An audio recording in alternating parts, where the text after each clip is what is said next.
Let's talk about one of the biggest financial questions you'll ever face. When should you claim Social Security? Now, the standard advice you hear everywhere is wait as long as you can. But is that always the best move? Today, we're going to flip that idea on its head and look at the times when claiming early isn't just okay, it's actually a really smart strategic choice. Okay, so this lays out the fundamental choice perfectly. On one side, you claim at 62 and the money starts flowing right away. On the other, you wait until your full retirement age, in this case 67, and you get a much bigger check every month. That's the basic trade-off everyone is wrestling with. So just how big is that difference we're talking about? Well, here's the number that makes a lot of people pause. A 30% reduction. If your full retirement age is 67 and you take benefits at the earliest possible moment, age 62, you are locking in a permanent 30% cut to your monthly check. That's a huge hit, and it's the number one reason you hear so many people say you should never do it. But on the flip side of that, there's a really powerful reason to wait. For every single year you delay claiming past your full retirement age, your benefit gets a guaranteed 8% bigger. And you can do that all the way up to age 70. So the longer you wait, the bigger that monthly payout gets for the rest of your life. So to really get our heads around this, we're going to break it down into 5 key parts. We'll start with the big dilemma, then we'll look at when your finances might force your hand, how your health and lifestyle play a role, some really smart strategies for couples, and finally, how you can make that final call for yourself. All right, first up, the big dilemma. We've already established the conventional wisdom, right? Delay, get a bigger check. But that advice kind of assumes a perfect world, and let's be real, life isn't like that. Your reality is what matters. And I love this quote from Ash Alawalia because it just nails it. We all want a simple one-size-fits-all answer, but it just doesn't exist for Social Security. This is a deeply personal decision, and it has to be customized to your life, your money, your family. There are totally legitimate and strategic reasons to go against the grain. Okay, keeping that in mind, let's jump into 3 specific financial situations where grabbing those benefits early isn't a sign of weakness. It's actually a pretty powerful move. You know, claiming early can do a lot more than you might think. First, the obvious one. You just need the money, right? To pay the bills and keep the lights on. But here's a clever one. It can act like a shield for your investments.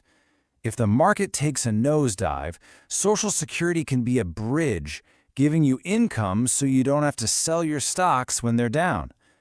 And then there's this more outside-the-box idea, using the benefits to pay for a life insurance policy to give your spouse some extra protection. So what happens if you pull the trigger early and then you regret it? Maybe your financial situation changes for the better. Get this. The Social Security Administration actually gives you a one-time do-over button. As long as it's within the first 12 months, you can withdraw your application, pay back all the money they sent you, and it's like it never happened. You can reapply later and get that higher benefit. It's a great safety net. All right, we've spent a lot of time on the dollars and cents, but now let's shift gears and talk about something, well, even more personal, your health, and how you actually want to live out your retirement. And this is the million-dollar question, right? The whole argument for waiting is based on the idea that you'll live long enough for those bigger checks to eventually add up to more than what you passed up. You've got to be really honest with yourself here and ask, what are the odds I'll live past that point? So what's the magic number? Well, when you run the numbers, that break-even point, the age where waiting officially becomes the better financial deal, it usually lands somewhere between 78 and 82 years old. If you live longer than that, waiting paid off. If you don't, taking it early was the winning move. And this quote from Chuck Chika, I mean, it's blunt, but it's true. If your health isn't great or your family history tells a certain story, the math completely flips. In that scenario, grabbing the benefits you're entitled to and actually getting to use them is, without a doubt, the most logical thing to do. And hey, let's not forget about quality of life. Think about it. Retirement has phases, right? You've got the go-go years at the start when you're healthy and have energy to travel and do all the things you've dreamed of. Some people make a conscious choice to claim early just to fund those years. Why wait until you're 75 to take that big trip? Okay, so far we've pretty much been talking about this as if you're making the decision all on your own. But if you're married, the whole game changes. It's a team sport now.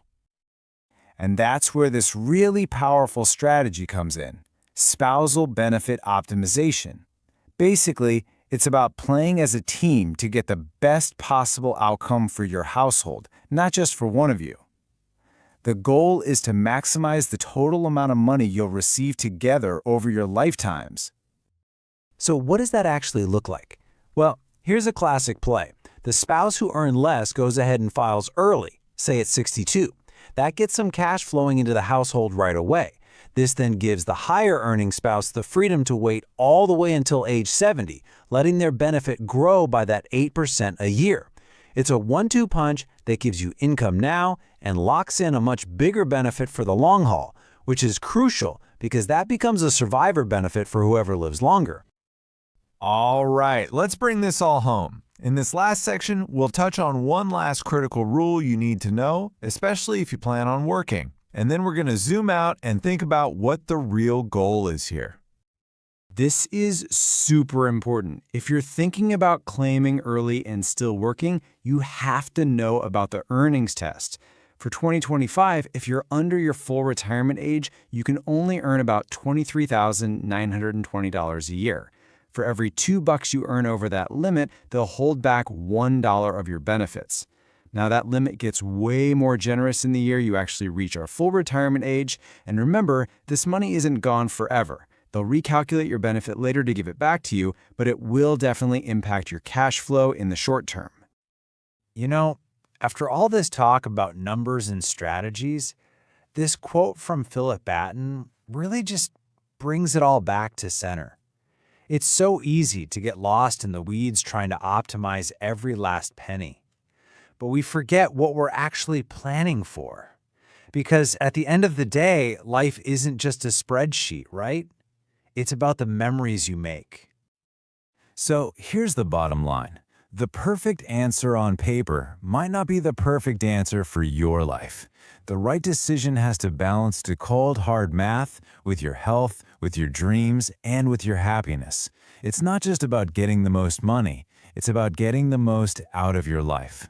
So the real question is, what memories are you going to invest in?